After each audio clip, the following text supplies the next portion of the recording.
Hi friends, welcome to Lalitha Sahasra channel. ఇవాళ temple స్టైల్లో పులిహోర ఎలా చేయాలో చూపిస్తాను. ముందుగా ప్యాన్ తీసుకొని కొన్ని మెంతులు, మినపప్పు, మిరియాలు, ఎండుమిర్చి, జీలకర్ర, ఆవాలు, నువ్వులు, కరివేపాకు వేసి బాగా వేయించి మిక్సీ పట్టి పక్కన పెట్టుకోవాలి.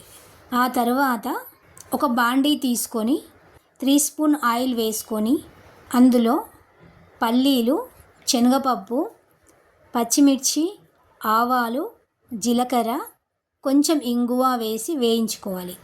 బాగా వేయించుకున్న తరువాత చింతపండు రసం వేయాలి.